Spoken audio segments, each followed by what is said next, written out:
Olá pessoal do canal do YouTube da Voz do Campo, nós estamos diretamente do seminário A Voz do Campo aqui em Gramado e eu tenho aqui do meu lado o Siloter das Safras e Cifras, ele que é um expert quando o assunto é sobre sucessão familiar, esse que é um assunto que deixa todo mundo de cabelo em pé e branco.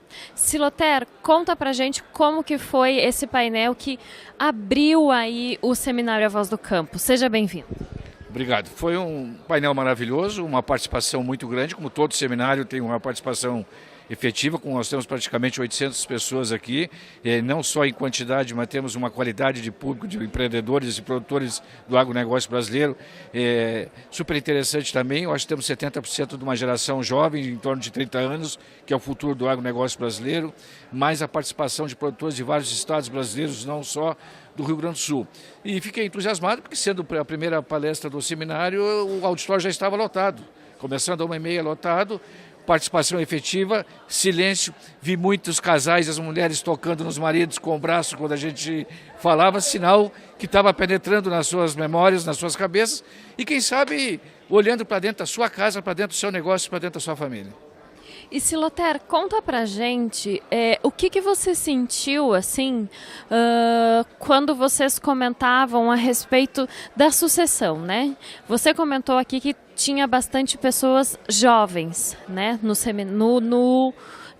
público, no auditório. E você recebe diariamente no teu escritório perguntas e dúvidas de como iniciar a sucessão na propriedade.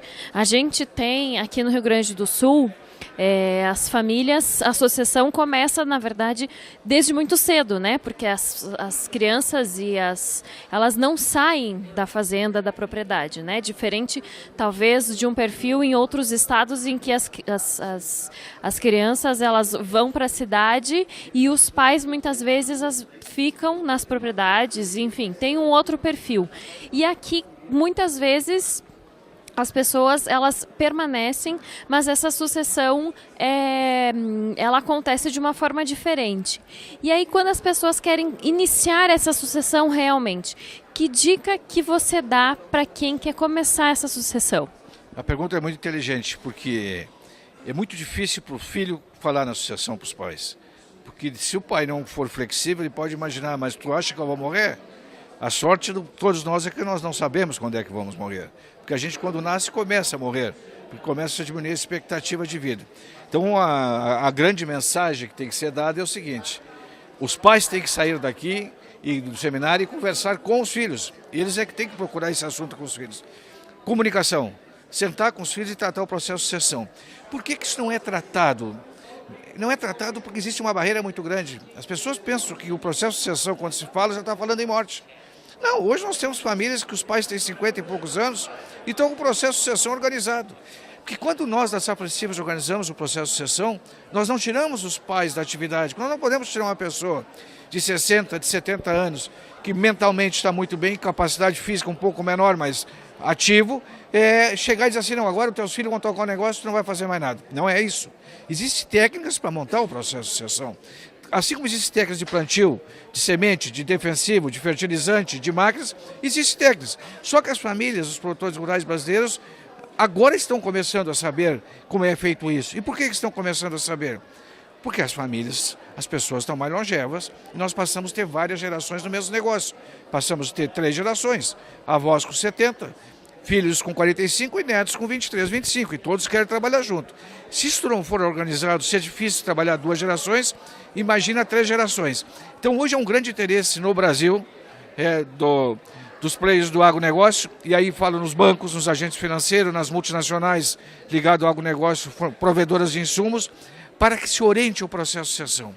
Por quê? Se uma sucessão não foi organizada em vida, na presença dos pais, com a liderança dos pais, ela for feita só após a morte deles, certamente essa propriedade poderá se terminar. Tanto é que muitas propriedades não seguem nas gerações seguintes. Por quê? Porque a sucessão não foi organizada em vida, os filhos brigam e isso não acontece. Então hoje nós estabelecemos no processo de sucessão, uma coisa é o planejamento da sucessão, outra coisa é a governança do negócio. O que é a governança do negócio? Ensinar a família a trabalhar em sociedade, ensinar pais e filhos a trabalhar em sociedade, ensinar pais e filhos que estão no negócio com filhos que não estão no negócio a trabalhar em sociedade. Com qual é o objetivo? Harmonia da família, viverem bem, conviverem bem e que esse negócio se mantenha nas próximas gerações na mesma família e continue crescendo. Porque a tendência dos negócios cada vez vão ser maiores e aqueles que não organizarem o seu processo de sucessão em vida provavelmente vão perder as suas áreas para outros empresários que pensaram assim.